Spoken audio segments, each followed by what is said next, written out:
আপনি যদি টাঙ্গুর হাওরে ফিল নিতে চান আর আপনার পকেটে যদি 1000 টাকা থাকে তাহলে ঘুরে আসতে পারেন গরিবের টাঙ্গুর হাওরে। গরিবের এই টাঙ্গুর হাওরে যেতে হলে আপনার হাতে কিছু সময় নিয়ে যেতে হবে। আপনারা অনেকেই কমেন্ট করছেন যে এখানে যাইতে কত টাকা খরচ লাগে বা লোকেশনটা কোথায়, একটু ভালোভাবে যদি একটু বলতেন। আমরা বরিশাল থেকে ভোর 6টা বাজে রওনা দিই। প্রথমে বাসে উঠে আমতলী যাওয়ার জন্য। তো আমরা আমতলী চলে আসি সকাল 10টা বাজে।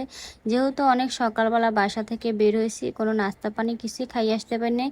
তো আমতলী আইসাই আমরা সর্বপ্রথম নাস্তাটা খাইয়ে নিয়েছি। নাস্তাটা খাওয়ার পর আমরা আমতলী থেকে এখন হয়েছে আমরা তালতলী যাব। তো এইখানে হয়েছে তালতলীতে আপনারা যে যাবেন ওই সিএনজি ভাড়া হয়েছে জন প্রতি 100 টাকা করে। আর যদি আপনি বরিশাল থেকে আসেন আমতলীতে আসতে হয়েছে আপনার ভাড়া লাগবে হয়েছে 200 টাকা করে।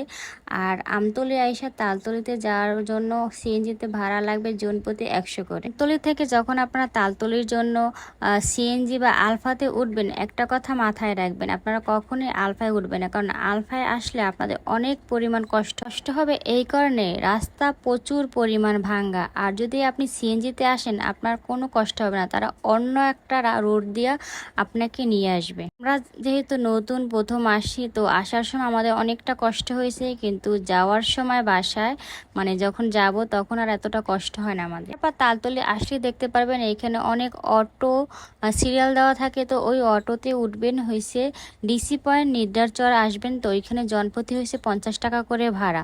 অনেকে 70 টাকা, 60 টাকা, 80 টাকা, 100 টাকা চাবে, কিন্তু রেগুলার ভাড়া হয়েছে 50 টাকা। তো নতুন দেখলে হয়েছে উড়াদোড়া দাম চায়, আপনারা 50 টাকার 1 টাকাও বেশি দেবেন না।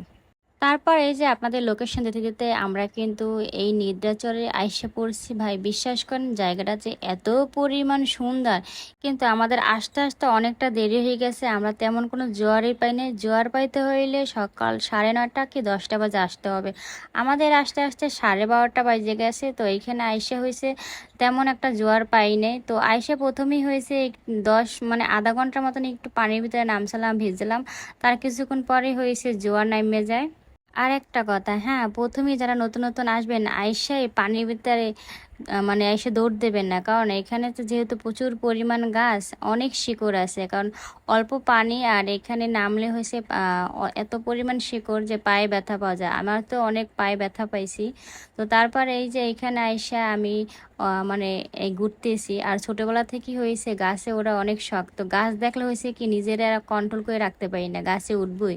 তো এই তো তারপর আমি পানির ভিতরে নামতেছি। আর হ্যাঁ, আমি যে ওই যে গরিবের টাঙ্গুর হাওর দিছি না, এটা কিন্তু ছোটোখাটো বলতে গেলে গরিবের টাঙ্গুর হাওরের। এখানে আসলে একদম টাঙ্গুর হাওরের ফিল নেওয়া যায়। আসতে অনেকটা কষ্ট হইলো, এইখানে আইসা আমার অনেক